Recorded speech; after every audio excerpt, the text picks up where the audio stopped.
ಹಾಗಾದ್ರೆ ಒಂದು ಮಾತು, ಇಲ್ಲಿ ಎಷ್ಟೊಂದು ಲೋಕ ಇದೆಯಲ್ಲ, ಪ್ರೇಮ ಲೋಕ, ನಾದ ಲೋಕ, ಸಾಹಿತ್ಯ ಲೋಕ, ಸಂಗೀತ ಲೋಕ, ಈ ಲೋಕನೆಲ್ಲ ಸುತ್ತಬೇಕು ಅಂತಂದ್ರೆ 3 ಸಲ ನಿಮ್ಮನ್ನ ಸುತ್ತ ಬಂದ್ಬಿಟ್ರೆ ಸಾಕು ಮಹಾಗುರುಗಳೇ, ಎಲ್ಲ ಲೋಕ ನಾವು ಸುತ್ತದಂಗೆ. ನೀವು ಹೇಳಿದ ಎಲ್ಲ ಲೋಕಗಳು ನನ್ನಲ್ಲಿದೆ. ಈಗ ಒಂದು ಹೊಸ ಲೋಕ ನನ್ನ ಜೊತೆ ಸೇರ್ಕೊಂಡು. ಯಾವುದು ಮಹಾಗುರುಗಳೇ? ಅದು ಸಂವಿಧಾನ ಲೋಕ. ನಾನು ಸುಮ್ಮನೆ ಇರದೆ ಈ ಸಂವಿಧಾನವನ್ನ ಕಾವ್ಯವಾಗಿ ಬರೆದು ಅದನ್ನ ರಾಗ ಸಂಯೋಜನೆ ಮಾಡಿ ಅಲ್ಲಿ ಇಲ್ಲಿ ಸಾಮಾನ್ಯ ಜನರಿಗೆ ತಿಳಿಸುವಾಗ ಮಾಡಬೇಕು ಅಂತ ಎಲ್ಲೋ ಒಂದು ಭಾಷಣದಲ್ಲಿ ಹೇಳಿದ್ದೆ. ಇದನ್ನ ಒಬ್ಬ ಕೇಳಿಸ್ಕೊಂಡ್ಬಿಟ್ಟಿದ್ದಾನೆ, ಪ್ರತಿಭಾವಂತ.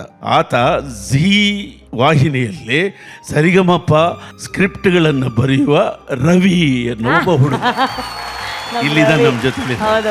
ಆತ ಇನ್ಸ್ಪೈರ್ ಆಗ್ಬಿಟ್ಟು ನನಗೆ ಪ್ರತಿ ದಿವಸ ಒಂದು ಚಾಪ್ಟರ್ ತಗೋತಾನೆ ಸಂವಿಧಾನದಲ್ಲಿ. ಆ ಸಂವಿಧಾನದಲ್ಲಿರುವ ಎಲ್ಲ ವಿಷಯಗಳನ್ನು ಕಾವ್ಯವಾಗಿ ಬರೆದು ನನಗೆ ಕಳಿಸ್ತಾ ಇರ್ತಾನೆ. ಈಗ ನನ್ನ ಎಲ್ಲ ಲೋಕಗಳಲ್ಲಿ ಈ ಸಂವಿಧಾನ ಲೋಕವನ್ನು ಸೇರ್ಕೊಂಡ್ಬಿಟ್ಟಿದೆ.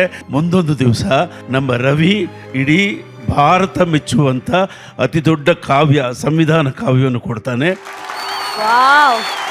ಆತ ಆತ್ಮ ಜಾತ್ಯತೀತ ಅಂತ ಬರೆದಿದ್ದಾನೆ. ಆ ಮಾತು ಹೆಂಗಿದೆ ನೋಡಿ ವಿಜಯ್, ಏನದು?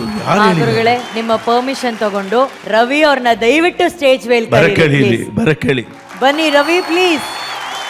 ಸರಿಗಮಪ ಕಾರ್ಯಕ್ರಮ, dance Karnataka, dance super queen, ಪ್ರತಿಯೊಂದು ಕಾರ್ಯಕ್ರಮಗಳ ಇಂಟ್ರೊಡಕ್ಷನ್ಸ್, ಬರವಣಿಗೆ, ಸ್ಕ್ರಿಪ್ಟ್ ಎಲ್ಲವನ್ನ ಬರೆಯುವಂತ ನಮ್ಮ ರವಿ ನಮ್ಮ ಮಹಾಗುರುಗಳ ಅಪ್ಪಟ ಅಭಿಮಾನಿ, ಕಟ್ಟ ಶಿಷ್ಯ. ಸಂಗ್ರಹಿಸಿ ಅದು ಬರೆದಿರುವಂತ ಒಂದು ಪುಸ್ತಕವನ್ನ ನಾದಬ್ರಹ್ಮನಿಗೆ ಡೆಡಿಕೇಟ್ ಮಾಡ್ಬಿಟ್ಟಿದ್ದಾರೆ. ಗುರು ಸನ್ನಿಧಿಗೆ ನಮಸ್ಕಾರ. ಅಂದ್ರೆ ಅವರಲ್ಲಿ ಎಷ್ಟು ಲೋಕ ಇದೆ, ಇನ್ನೊಂದು ಕಾಣದೇ ಇರೋ ಲೋಕ ಇದು. ಅದರಲ್ಲಿ ಎಲ್ಲರೂ ಮೂಕ, ಈಗ ಮಾತೇ ಇಲ್ಲ. ಅಲ್ಲಿ 4-5 ಸರ್ತಿ ಭೇಟಿ ಆಗಿದ್ದೀನಿ ಮೇಡಮ್. ಚಿಕ್ಕ ಮಾತು ಆಗಿದೆ ಅಷ್ಟೇ. ಒಂದು ಪುಸ್ತಕ ಮಾಡಬೇಕು, ನನ್ಗಿದ್ ಮಾಡ್ಕೊಡಿ ಅಂದ್ರು. ಅವರೇ ಫೋನ್ ಮಾಡಿದ್ರು, ನಿನ್ ಪುಸ್ತಕ ರೆಡಿ ಆಗಿದೆ ತಗೊಂಡೋಗು ಅಂತ. ಏನ್ ಗುರುಗಳೇ ಇದು ಸಣ್ಣ ಸಣ್ಣ ಕವಿತೆಗಳು ಆಗಲ್ಲ ಇವೆಲ್ಲ ಅಂದಿದ್ದಕ್ಕೆ ಬೊಗ್ಸೆ ಒಡ್ಡಿದ್ರೆ ಅವ್ರು ಸಮುದ್ರನೇ ಕೊಟ್ರು. ಬರೆಯೋದಾದ್ರೆ ಸಂವಿಧಾನ ಬರೆಯೋದ್ರು. ಹೆಂಗೆ ಆಕ್ಟ್ಗಳನ್ನೆಲ್ಲ ಹೆಂಗೆ ಬರೆಯೋದು? ಆ ಸಂವಿಧಾನ ಮಹಾನ್ ದಾರ್ಶನಿಕ ಗ್ರಂಥ ಅದು. ಅದನ್ನ ಬರೆದು ಅವ್ರಿಗೆ ಕಳಿಸಿದೆ. ನನ್ನ ಶಿಷ್ಯ ಅಂತ ಹೇಳ್ಕೊ ನೀನು ಅಂತ ಹೇಳಿದ್ರು. ಯಾರಿಗೆ ಸಿಗುತ್ತೆ ಮೇಡಮ್ ಇದು? ನನ್ನ ಜೀವನದಲ್ಲಿ ಧನ್ಯತೆ ಇಲ್ಲ, ಏನು ಆಗಿಲ್ಲ ಅಂತ ಹೇಳಿದ್ರೆ ಆ ಗುರುವಿಗೆ ಅವಮಾನ ಮಾಡಿದಾಗೆ.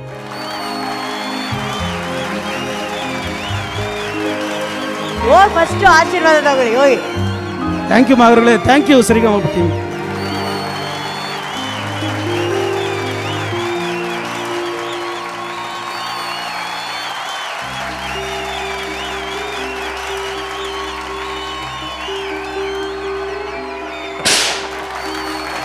Thank you. ಅಂದ್ರೆ ಇದೆಲ್ಲ ಸರಿಗಮಪ ತಂಡಕ್ಕೆ ಹೋಗುತ್ತೆ, ಇನ್ನೊಂದು ಮುದ್ದು ಚಿನ್ನಾಗಿ ಹೋಗುತ್ತೆ. ತಂದೆ ಮಕ್ಕಳ ತರ ಮೇಡಮ್. ರವಿ ಕಾಣದ್ದನ್ನ ಕವಿ ಕಂಡ ಅಂತಾರೆ. ಆದ್ರೆ ನನಗೆ ಇವತ್ತೇನು ಅನಿಸಿದೆ, ಕವಿ ಕಾಣದ್ದನ್ನ ರವಿ ಕಣ್ಣಲ್ಲಪ್ಪ. ಇವರ ಸನ್ನಿಧಾನದಲ್ಲಿದ್ರೆ ಕಬ್ಬಿಣ ಕೂಡ ಉಕ್ಕ ಆಗ್ಲೇಬೇಕು. ಅದು ಗುರು ಅಂದ್ರೆ ಅಲ್ಲಿ ನಾವೆಲ್ಲ ಇದ್ದೀವಿ. ಎಷ್ಟು ಶ್ರೇಷ್ಠ ಅಲ್ವಾ ನಾವೆಲ್ಲ. ನನಗೆ ಇವರ ಈ ಒಂದು ಅಧ್ಯಾಯ ನಂಗೆ ಗೊತ್ತೇ ಇರಲಿಲ್ಲ. ಇದು ಮಹಾಗುರುಗಳು ಇವತ್ತು ಈ ಪುಟ ಓಪನ್ ಮಾಡಿದ್ರೇನೆ ಈ ರವಿ ಬಗ್ಗೆ ಒಂದು ಹೊಸ ಒಂದು ವಿಷಯ ನಮ್ಗೆ ಅರಿವಾಗಿದೆ. ಮಹಾಗುರುಗಳೇ, ನಿಮ್ಮ ಕಣ್ಣು ಕಿವಿ ಹೇಗೆ ಹುಡುಕತ್ತೆ ಅಂದ್ರೆ, ನಿಮ್ಮ ಕಣ್ಣು ಕಿವಿಗಳು ಹುಡುಕ್ತಾ ಇವೆ. ಆ ಹುಡುಕಾಟದಲ್ಲಿ ಇದೊಂದು ಚಿನ್ನದ ಗಂಟು ನಮಗೆ ಸಿಕ್ಕಿದೆ. ವಾಹ್, ಥ್ಯಾಂಕ್ ಯು ವಿಘ್ನೇಶ್ ಸರ್. ನನ್ನ ಆತ್ಮೀಯ ಕುಟಿ ವಿಘ್ನೇಶ್, ನನ್ನದೇ ಚಿಂತನೆಯನ್ನು ಇಟ್ಕೊಂಡಿರೋರು. ಆ್ಯಂಡ್ ನನ್ನ ಗೆಳೆಯ ಅಭಿಷೇಕ್ ಸರ್, ಎಲ್ರಿಗೂ ನಿಮ್ಮ ಬದುಕು ಬಂಗಾರ ಆಗಲಿ. ಗುರುಗಳ ಆಶೀರ್ವಾದ ನಿಮಗೂ ತಪ್ಪಿದೆ, ಹಂಚ್ಕೊಳ್ಳೋಣ ಬನ್ನಿ. ರವಿ ಹಾಗೂ ನಮ್ಮ ಮಹಾಗುರುಗಳು ಹಂಸಲೇಖ ಸರ್ಗೆ ಒಂದು ದೊಡ್ಡ ದೊಡ್ಡ ಚಪ್ಪಾಳೆ ಪ್ಲೀಸ್.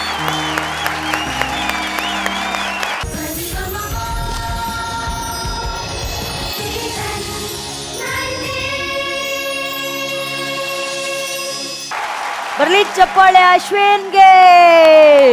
ಶಂಕರ್ ನಾಗ್ ಸರ್ ಅವರ ಹಾಡು, ಅದಕ್ಕೆ ಮಹಾಗುರುಗಳ ಸಂಗೀತ.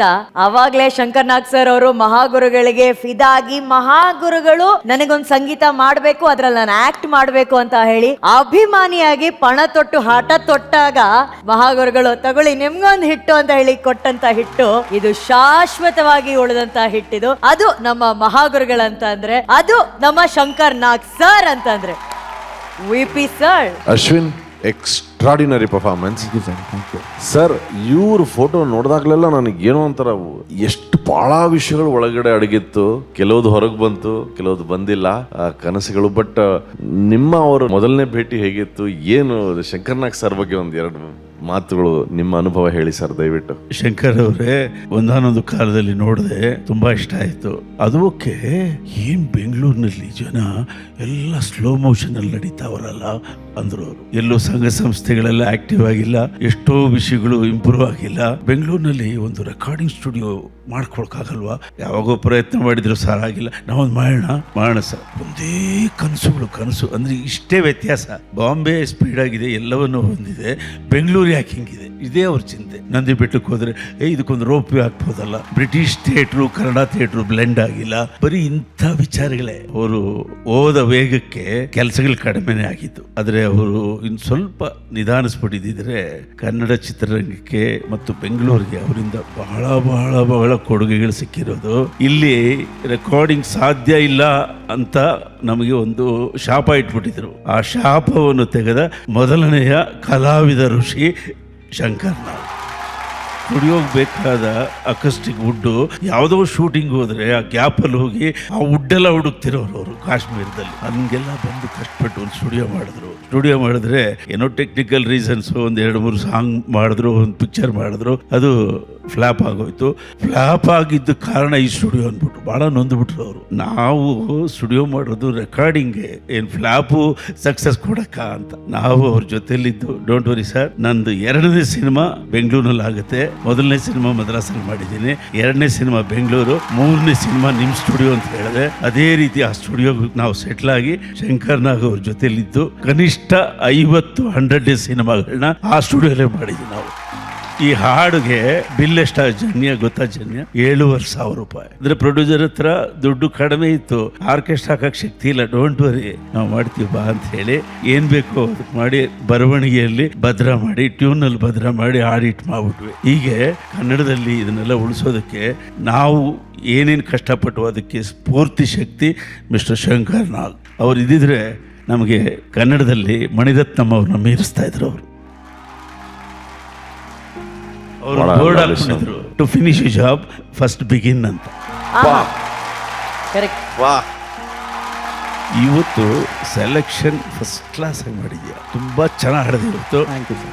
ವಿಮರ್ಶನಾ ಬುದ್ಧಿ ಬಹಳ ಚೆನ್ನಾಗಿದೆ. And you are next to Vijay Prakash. Actually ನಾನು ಹೇಳೋದು ಅಂದ್ರೆ ಹಾಡನ್ನ ಇಂಪ್ರೂವ್ ಮಾಡೋಕ್ಕೆ ಧೈರ್ಯ ಬೇಕು. You are promising definitely. ಮುಂದೆ ವಿಜಯ್ ಪ್ರಕಾಶ್ ಅವ್ರ ಗೈಡೆನ್ಸ್ ಅಲ್ಲಿ, ಅವ್ರ ಜೊತೆಯಲ್ಲಿ ಹಾಡಿ ದೊಡ್ಡವನಾಗು. ಅದೇ ನಮ್ಮ ಸರ್. Thank you sir.